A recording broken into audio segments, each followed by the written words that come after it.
Good morning. Morning, everyone. Morning. Morning. Morning. Morning. Happy Thursday, everybody. Good morning. Great to see you all. We'll just give it 1 minute just to allow a few stragglers to join us in from the waiting room, and then we'll make a start.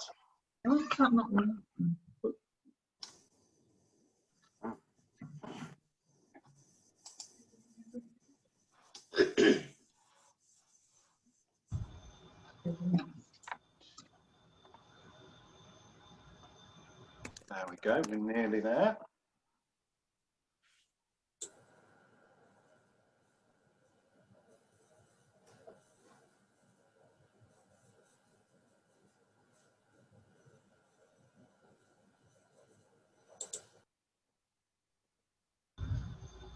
Brilliant. I think that's everybody in for the moment. So good morning, everyone. Happy Thursday. It's nearly the weekend. We're nearly through this third week of January, and it's great to see everybody on our call this morning. Welcome to your Chamber Live event this morning. I think I know most people on the call this morning, but for those of you who don't know me, I'm Chris. I'm the Events and Marketing Manager at the Chamber of Commerce, and you're all very welcome this morning. It's probably feels like a long time ago since the Christmas break, and we're all back into looking at how 2021 is going to pan out for us, and probably not the start to the year that we had all anticipated, unfortunately. I hope you're all keeping safe and keeping well. This morning we've got about 45 minutes to an hour together, and we're joined by Rob Elliott from AHR Consultants to talk about some of the HR issues and the employee issues that businesses might be continuing to face as we continue to move through the challenges presented by the pandemic. So some hopefully useful and beneficial information for you this morning.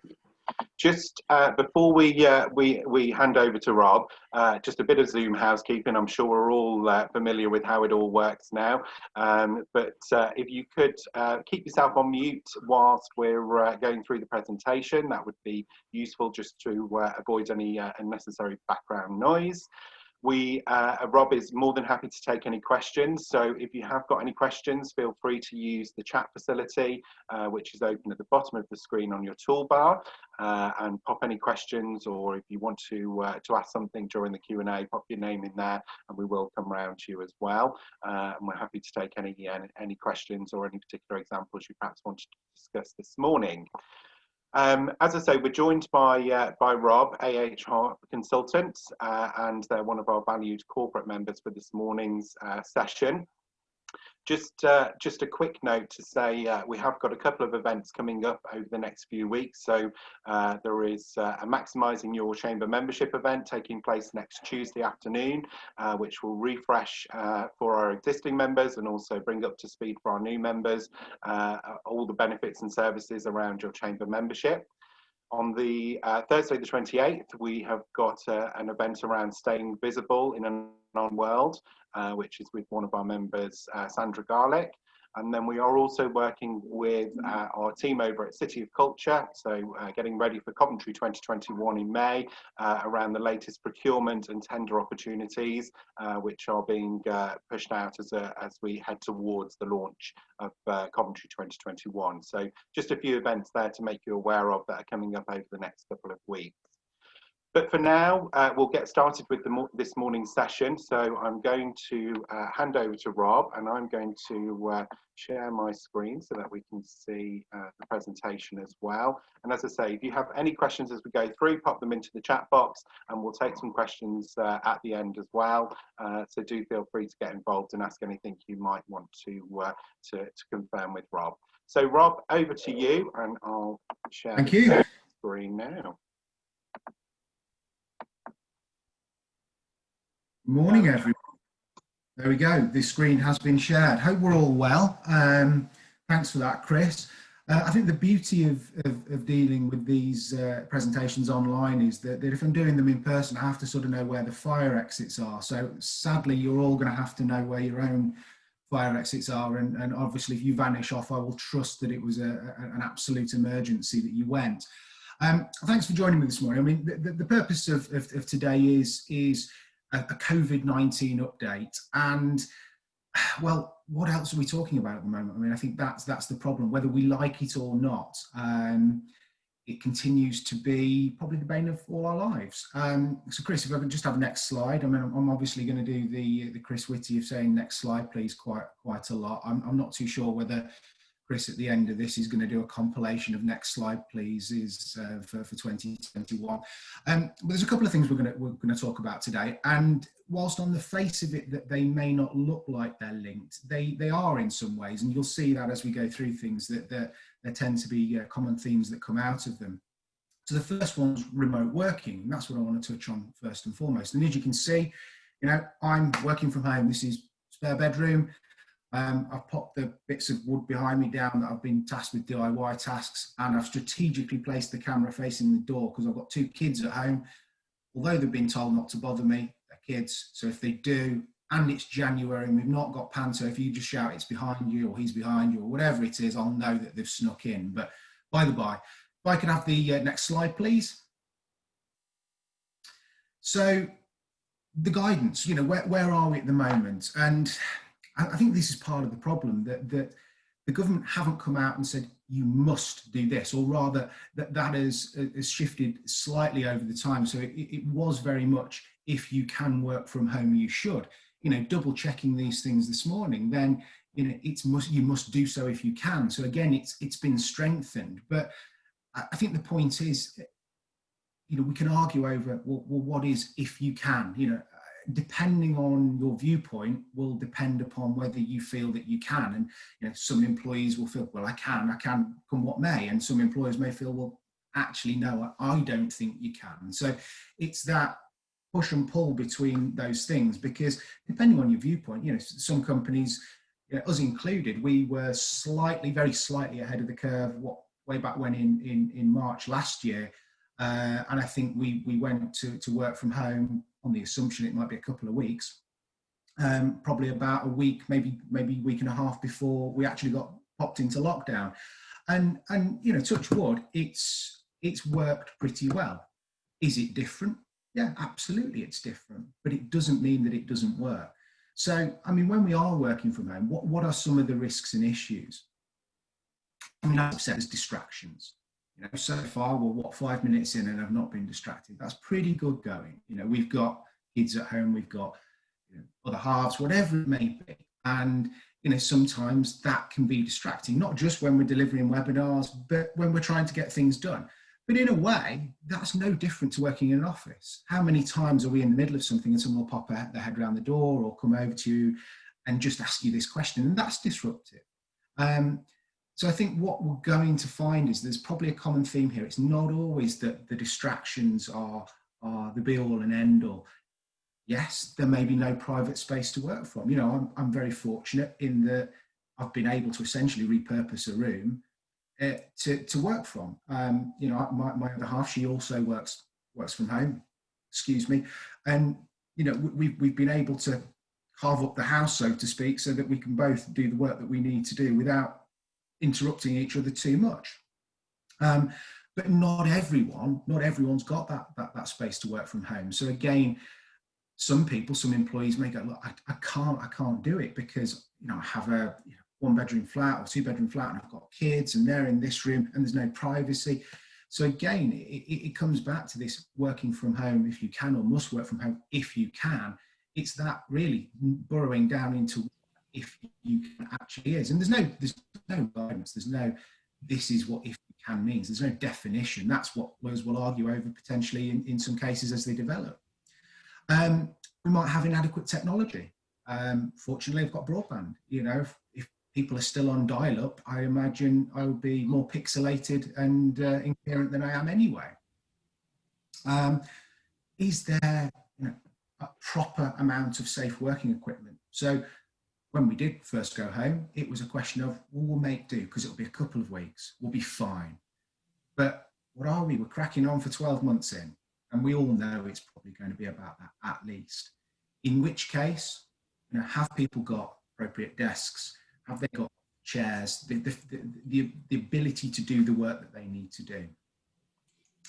I think the other thing we forget, and I'm not sure how we forget because it was rammed down our throats in, what was it, 2017 and 2018, is GDPR, you know, the data security. You know, can people access what they need to access from home, and are they doing things in a safe and secure manner? So I don't know, if somebody's processing some form of customer data, do they need to send it to their personal Gmail account in order to do it? I imagine if the answer to that is yes, that's probably not a safe way of working, and that probably rules out an if you can situation. But are there systems that can be put in place to facilitate it? You've also got the potential for no day-to-day contact with colleagues or support from team members and management. But again, I mean, that's going to come back to something we're going to touch upon a lot here, but which is communication.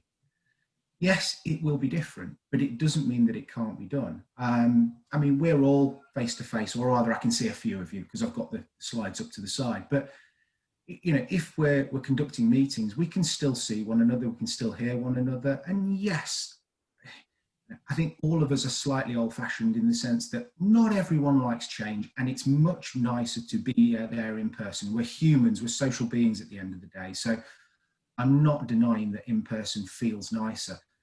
But, you know, if you have a meeting face-to-face, this is face-to-face. The only thing really you can't do here is touch someone. And I'd imagine if you're touching people in meetings, you probably need some more quality training, because you shouldn't be doing that. So I think that you know, we have to embrace changes. And I know that sounds cliched, but I think that those businesses that do embrace those changes will probably come out of this a lot better with some methods that benefit them. That's not to say that everyone's going to work from home forever, and I think that would be horrendous. But I do think that there's going to be some flexibility, really, whether we like it or not. And I think that one of the common themes is going to be a lack of trust, because I think when people are there and they are visible for the 7, 8, 9, whatever hours a day it is, you can see what they're doing. So, you know, if you're walking to make a cup of coffee, you can see whether they're working, broadly speaking. But most of the time, you can't now. You know, it's only when you're on a video call with them, or if you phone them and do the pickup, or if you email them and they immediately respond. But then again, in an office environment, or, you know, would you expect someone to immediately respond to an email? They might be in the middle of a task. So just because they haven't immediately answered or immediately picked up doesn't mean that they are, doesn't mean that they're not working. I think we've also got to bear in mind that there needs to be a breakdown in the separation between work and home life. And I mean, as I said, when we went home, I rather naively thought it might be a couple of weeks. So given where my broadband is plumbed in, I set myself up in the living room. And ridiculously, I didn't move up here until about 6 months in. I don't know why, but I didn't. So the difficulty with that was that, you know, of an evening, well, I was, you know, if I wanted to watch TV, I'm constantly reminded that my laptop sat over there, and, you know, there's probably emails coming in on this, that, and the other. And the temptation is to, well, I'll just do this, I'll just do this, or just check that. And it can get to people. Have the next slide, please.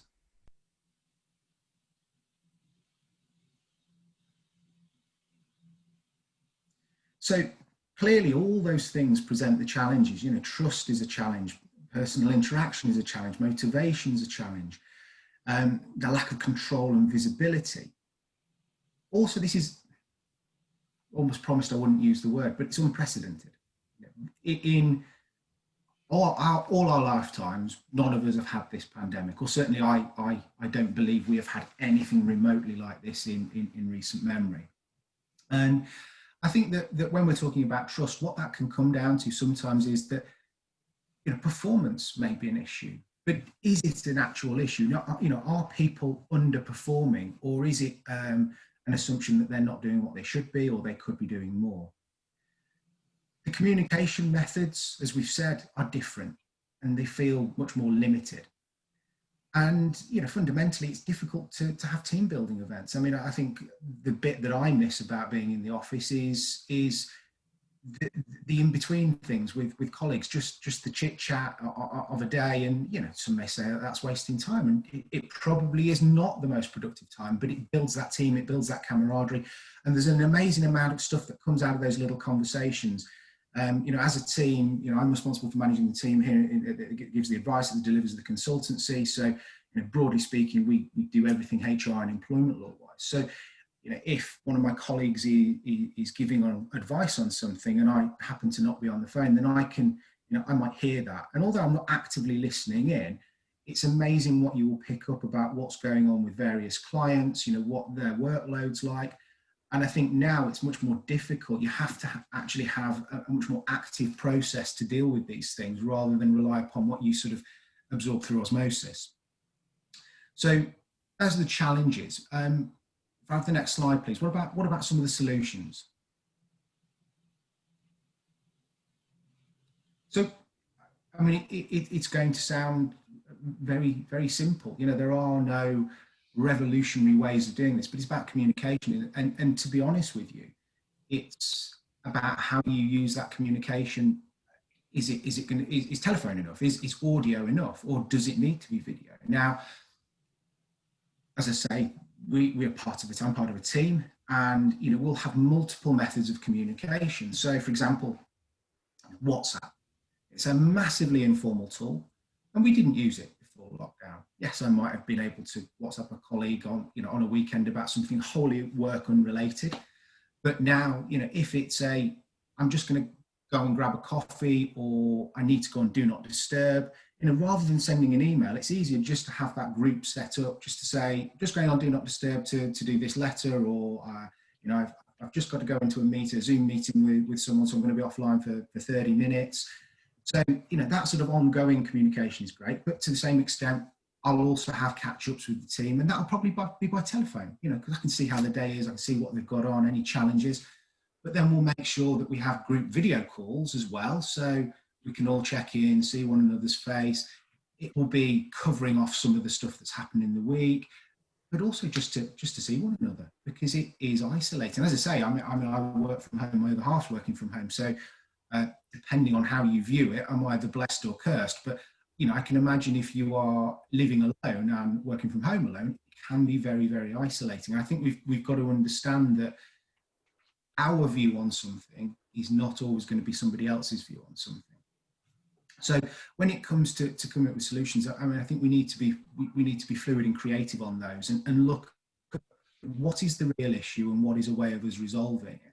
And I think quite often that these things boil down to it being different and then needing to be changed, and, you know, there needing to be something put in place. And I think for me, I would always say, and I always encourage our clients to give us a call and talk through what the problem is. So if it's I don't want them to work from home, okay, I get that. And I'm not here to encourage you to allow them to work from home, but tell me why. You know, let's burrow down into the why, and then let's look at, is there another solution to that specific issue? And sometimes it might be that you need to performance manage that person. It might be that you need to check in on their welfare. But fundamentally, that means we're going to build into stuff. So if I could have the next slide as well, please. So health and safety, whilst it's not my area of expertise, I mean, as a business, we do have a health and safety arm. And, you know, certainly as we have, they've been very, very busy as well. But I think if people are working from home, and although I'm sure we all hope that it ends soon, I'm pretty sure it's going to be much, much more commonplace going forward for positive reasons as well. But, you know, make sure we've identified risks. Have they got the appropriate computer equipment? Have they got a desk and a chair? You know, you don't want them perched on a bed, hunched over a laptop for 8 hours a day, and then wonder why, you know, they're calling in sick because you know, they've got back issues. So make sure that there's a risk assessment conducted. Consider whether you need a home working policy. I know it says there have and publish one. Policies, you know, I mean, it depends as a business how you want to address it, but certainly they are a very, very good idea if it's something that you can set out that covers a broad spectrum of people. Sometimes it's better to be a little bit more fluid though. And as I say, my view is if you are considering it, seek advice, talk it through, get something that's specifically tailored to you. Don't just go with, well, I Googled it and here's a policy and it looks like one, and smells like one, so I'm going to pop it in place. I think for me, I'd always chat it through with somebody who knows what they're talking about. And also ensure any accidents and illnesses are reported immediately. And from there on in, you know, we can build. So if I have the next slide, I mean, what are the takeaways from this? So get a policy in place if you feel you need one. Risk assess, data security. I think that is a big one. Whether we like it or not, I don't find data security particularly interesting. I'm sure there are some out there that do, and more power to them. But I think it can be very complex. But it really does impact a lot of stuff. If we remember GDPR and the furore that caused, you know, let's not let it slip now. We all put in place various things for our businesses in many, many ways. What we don't want to do is come a cropper just because we've had to alter the way in which we work. I think one thing that we're going to come back to is that I think if we embrace it now, and when I say embrace it, I mean let's try and put things in place to make it work going forward. I think you'll be better set, because potentially when the dust settles, my view is there will be a lot of people out there who think, you know what, I quite like working from home when it suits me, and I know it suits the business, and there will be an increase in flexible working requests.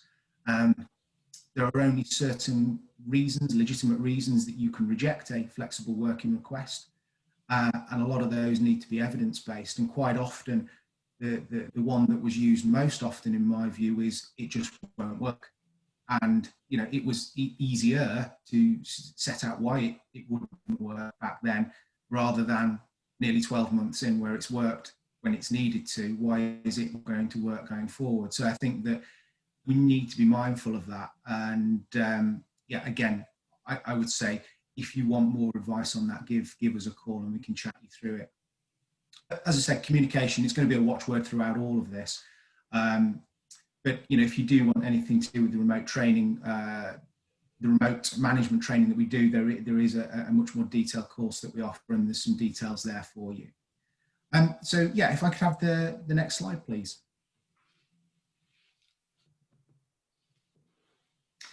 So I want to talk a little bit about workforce resilience. So again, next slide as well, please. I do feel like with all these next slides, I should have included some graphs on stuff, but I live and learn. But either way, I mean, what is resilience? I mean, it's the ability to bounce back, capacity to recover and adapt in the face of stress. So what's that mean, really? I mean, what are we looking at? So next slide. I mean, bounce back from what is this thing? I mean, COVID has had an impact, whether we like it or not, whether we agree with it or not, it has had an impact. And not just on health, you know, we're not just talking about people getting ill and sadly, you know, dying from COVID, but I don't think I'm over egging it when I say I think it's had an impact on society. You know, it's a huge impact, and it's being felt all around. So, you know, where have those challenges been? Well, I think they've affected things in different ways. I mean, in some ways, there's been a reduction in demand for things. So, you know, shops have had to shut because the government said, look, you can't open. There's been a reduction in the demand for things, lockdown, forced closures. That in of itself is going to cause stress and anxiety to employees. Those that may have been furloughed, those that may be worried about redundancy, worried about where this is going to go, stress and anxiety, absolutely. But to the same extent, also, there's been a huge increase in demand or an increase in workload. And, you know, I'll hold my hand up and go, well, you know, when we started working from home, yes, it was a change, but not only that, because it was such a change and the demand for advice was so great. You know, when the government announced furlough, I mean, I think the volume of calls and emails and all the other stuff, I mean, I think it's fair to say, I mean, it near tripled for quite a while. And, you know, I'm very grateful to be in a job. I'm very grateful to have a job and all that. But no doubt that they were and still are stressful times. So I think that it's not only where there's a reduction, but also there's an increase, because you may have had a team of 10 people. and you may have had a reduction in the requirement for various things and furloughed 5 or 6 of those people. For the 4 that remain, were they also increasing their workload and increased stress and pressure in that way? So, you know, I think there are lots and lots of challenges that come about not only from increases but also from decreases. I think the other thing as well is, you know, we sometimes lose sight of the fact that in and amongst all of this, the general day-to-day of HR, things like performance, conduct, attendance, all those sorts of management things still need to be done, or rather, they shouldn't be swept under the carpet. And I appreciate sometimes it has been, but yeah, we still need to be on top of those things. So those are the challenges. So next slide, please. Again, some solutions. I mean, I'm skipping ahead a little bit, but you'll see there in the 4th bullet point, communication's a big one. I think the more we deal with these things, the more we address these things, you know, eat the frog, whatever you want to call it, deal with these things immediately. Don't sweep them under the carpet. So speak to people if there are concerns about their welfare. Check in with people. I think that, you know, we all want to be seen to be doing absolutely fine, and it's not phasing us. But I mean, the longer this drags on, I think the more it impacts us in unseen ways. I mean, I think I'm quite resilient, but I can sense it affects me because I don't have the ability to go out and do the things I would normally do or want to do. You know, the silly analogy I used is that, you know, I like being able to have a drive around. I love having my car and being able to go out and about. And when my car goes in for a service and I'm without a car for a day and I'm reliant on other people, it's a nightmare because I might not need to go out at that time, but I feel that impedes my freedom to do it when I want to do it, my ability to do it. And I think this is a hugely extrapolated version of that, where we just don't have the abilities and the freedoms that we once did. So I think speaking to people about it is a huge thing.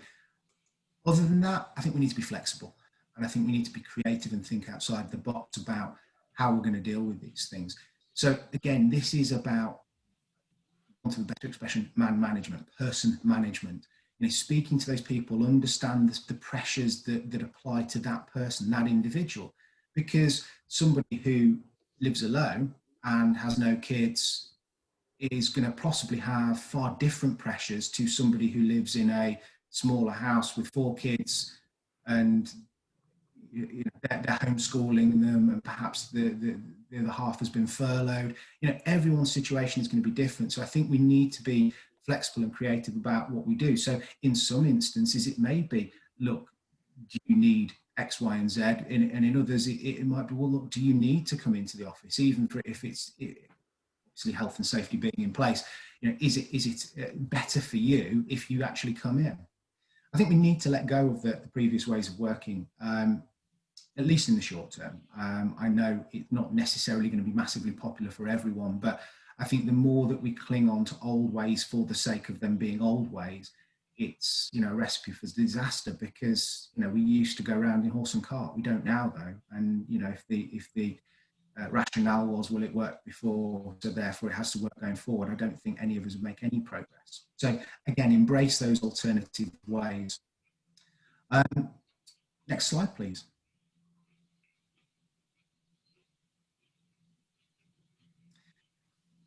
So employee engagement, I mean, it's a bit of a buzzword, perhaps, but I think that you guys, if you are managing people, if you're owning businesses, it comes from you, leadership, communication. Adapt what you're trying to say to your audience. It would be lovely if you could just deliver one message in one way and expect everyone to gravitate towards that. And yes, there are going to be certain people who respond to it in that way, but I think that the strongest leaders are chameleons, and they can adapt their style to the person and their situation as well. And quite often, listening in first instance is more important than the speaking. Now, that isn't to say that you shouldn't have a view and shouldn't feed back, but I think quite often understanding the scenario before you offer your opinion can be quite a good technique to use. You know, encourage and engender trust and loyalty. I think that for me, I mean, I deal with a lot of employment tribunals, and let's not just go there yet in terms of the increase in those, but I think that in dealing with any tribunals, it's amazing how long an employee's memory is about things that have happened that they are unhappy with. And they may have not mentioned it at the time, but you can be sure that will come out at a later stage if it helps them justify something.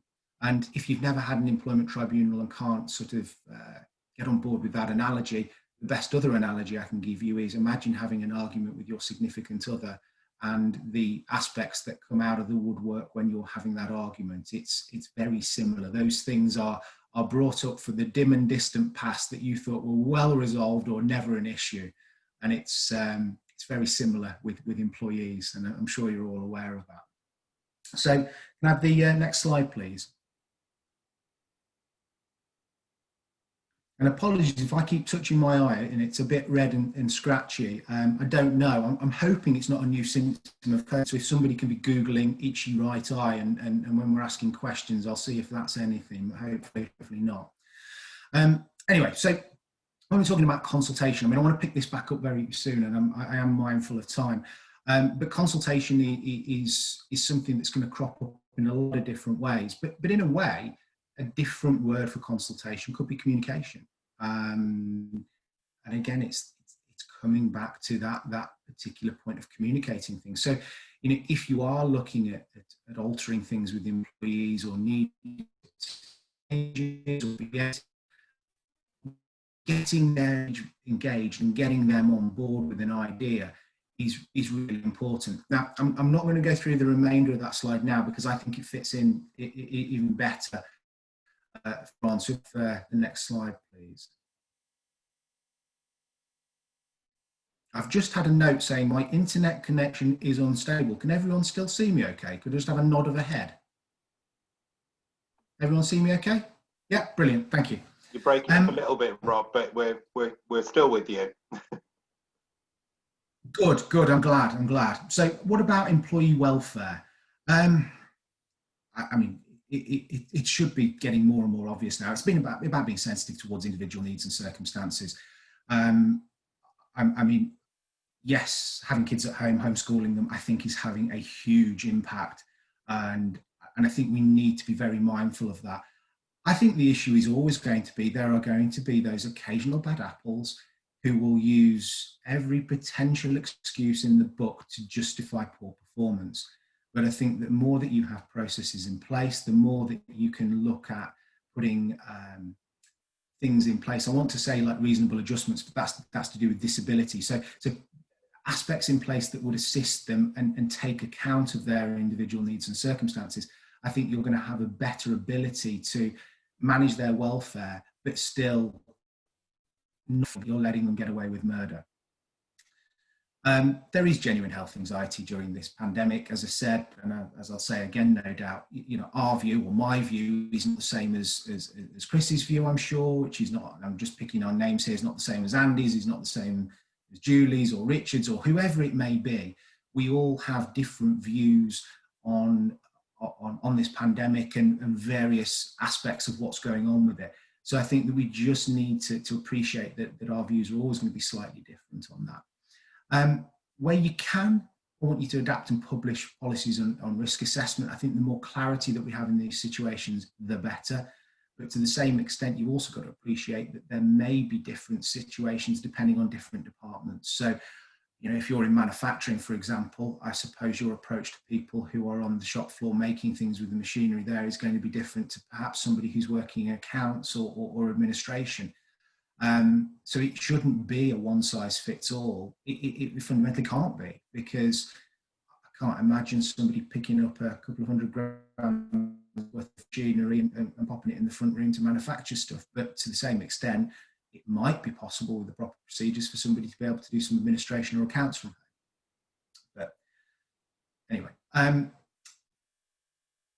when necessary, also think about referring to occupational health. You know, if somebody is displaying signs of stress, anxiety, you know, look at, can you refer them to occupational health? Have you got an employee assistance program? Could you get an employee assistance program? Is now the ideal time to be looking at bringing this in? Because, you know, I think even if we all get the jab by summer and lockdowns lifted, I would imagine that the world is sadly not going to go back to the way it was beforehand, and therefore, you know, we need to be prepped that the expression, the hangover from this could last a little bit longer than we want it to. Anyway, next slide, please.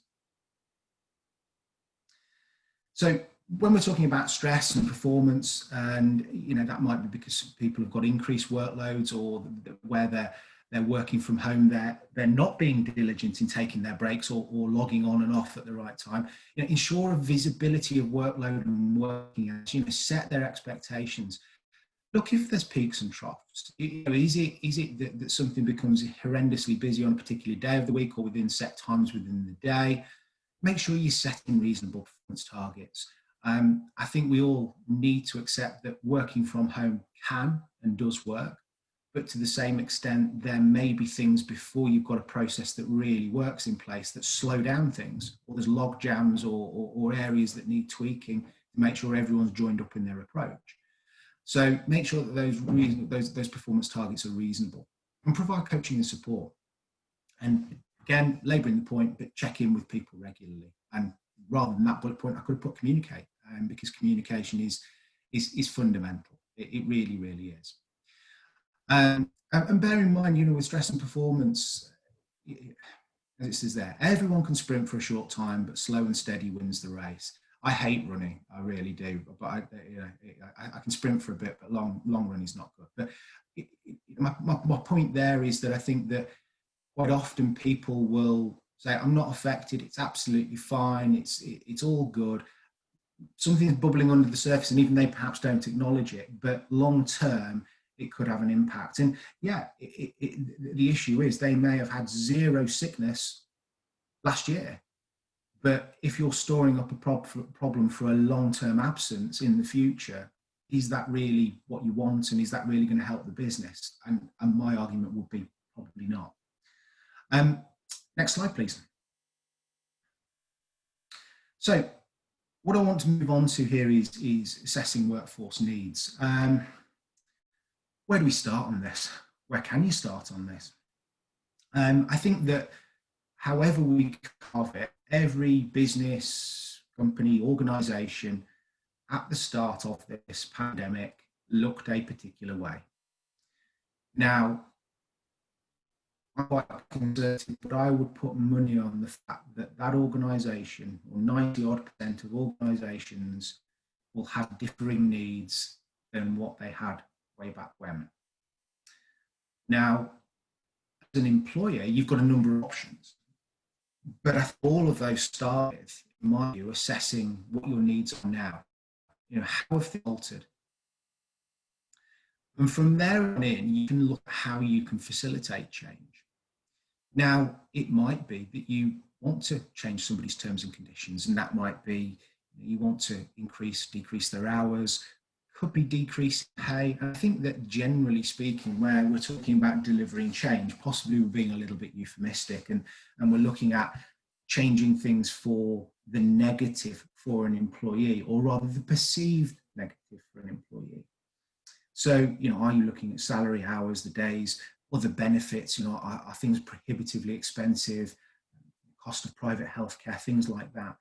All of these are going to need to changes in terms and conditions. It might be, though, that you might also need to look at something bigger. You might need to look at a redundancy.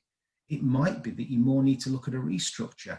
And well, in the world, I can't go through the subtle differences where things may be a restructure, things may be a redundancy, but generally speaking, it might be that you have differing needs. So the same amount of work, there's not a reduction as such, but you might need people doing things in a different manner to what they were doing. Now, that might be restructured. It might also tick the box for redundancies. It's one of those I don't want to get into necessarily today, and it will always very much depend upon the facts. You might also, though, be looking at recruitment. I mean, that's not a typo on the end, it's a question mark there. Because, you know, there are some businesses who have grown and started to do better in this environment. And it's about, are you getting the right people on board? So, you know, you need to assess what you had before. and what you need going forward. And then what we can do is, when you know that, we can look at working through things to do that for the benefit. So next slide, please.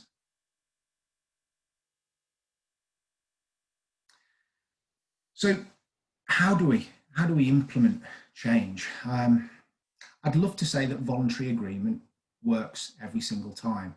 If it did, we wouldn't be looking at things like consultation, and we wouldn't potentially be looking at things like dismissal. For me, though, that voluntary agreement does work, where you spend the time looking at the benefits to the employee as well, and also, I suppose in inverted commas, selling it to them. I mean, I had one recently whereby a client had an IT manager, if you like, and that manager used to manage people. Over the time, though, the business had contracted, and he was essentially the IT function. Now, they could have looked at making him redundant, but fundamentally he had a broader skill set, still IT related, still what they needed, but an entirely different job. And they were a little bit concerned that he was going to go, no, I'm not doing it. And in which case, fine, there may have been a consultation over redundancy. There may have been an offer of alternative work for this new role that was IT related that they did need. But fundamentally, in explaining to him that, look, we really want you, we really value your skill set, which does, unfortunately, we don't feel we have the need for what we had then, but we do really have the need for this, and we think you'd be perfect in it. And they avoided the need to go through a truncated situation, and ultimately just got voluntary agreement. But where you're trying to do this with multiple people, if you're not going to get voluntary agreement from everyone, then generally speaking, you're going to have to resort to consultation. And where consultation may not work, then you are possibly going to have to look at dismissal for different reasons. But all these depend upon a process, and that process is always going to start with having looked at what you needed and what you need going forward. Then you're going to have a business plan, your proposal and your rationale, the support for what you're going to need and why you need it, the evidence, if you like. And then there's going to be a sequence of letters and meetings and documentation that goes with it that will have a broad structure, but I would never rely upon just a broad structure. It would always be seek specific advice, look through the facts, because if it was a tick box exercise, I don't think we'd have the volume of claims that we currently have anyway. So yeah, next slide, please. So why is it important to get it right? Fundamentally, employment tribunals. People don't always like change, especially when that change may impact them, and especially when it impacts them in a negative manner. It can, if you do it in the wrong way, it can leave you open to things like unfair dismissal claims, where you've got to consult with more than, or rather where you're making more than 20 redundancies, you have an obligation to collectively consult. If you don't collectively consult, there can be a protective award. You also have to be careful in terms of how you're selecting, because is the selection criteria fair, but also is it non-discriminatory? So if, for example, you're having sickness absence as a criteria for selection in redundancy, well, if you have somebody who has a disability, who has a large amount of time off related to their disability, then perhaps that could be something that is discriminatory. So again, we're putting together the business plan, rationale. Be sure to be thinking about how you're going to set people.